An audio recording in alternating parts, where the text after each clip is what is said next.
Hello Hearthstone fans, welcome to another episode of The Curve, presented by T-Mobile, where we bring you the latest news from Grandmasters on Curve.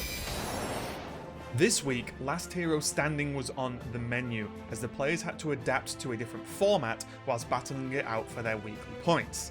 Instead of having to win with every deck, like in Conquest, Last Hero Standing meant that if a player won, they kept playing with the same deck, and the loser has to switch.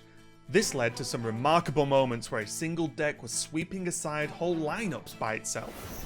In the Americas region, it was Gallon that took the top spot, taking a win over new Grandmaster Language Hacker 3-1 in the finals, and having prepped with Felkane, Zim, and the European Week 2 winner Swids, we may be witnessing a new powerhouse practice group taking over.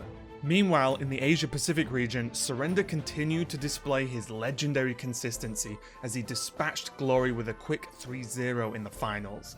Having also got second place in week 1, narrowly losing to Rivius, Surrender has cemented himself as the king, sitting atop the leaderboard with a whopping 11 points, and only one more week of Swiss left. Is he going to dominate yet another format next week? Make sure you tune in to find out. Both the winners of Americas and Europe brought Zoo in their lineup this week, thus proving the famous saying from that dinosaur movie, Zoo finds a way. This aggressive style of Warlock really opened up a different strategy for the players who brought it, meaning that not only the deck, but their whole lineup could focus on packing a quick punch to take advantage of the general slower and more value-focused approach many of the other players favoured this week.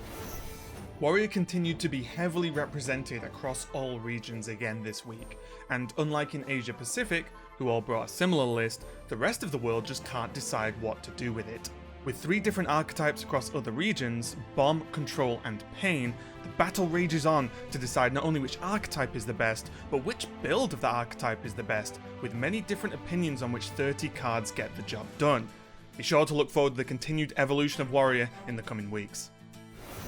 Coming up this week is the final stage of the Swiss portion of Hearthstone Grandmasters, and another monumental task for the players to complete. It is not a measly 4 decks they have to prepare for week 3, but a whole menagerie, as they build a deck for every class in the game. That's right, it's going to be 10 decks and 6 bans for each player. This means that we're extremely likely to see endangered species such as Shaman and Paladin enter the fray, and who knows what the players are going to come up with for this one.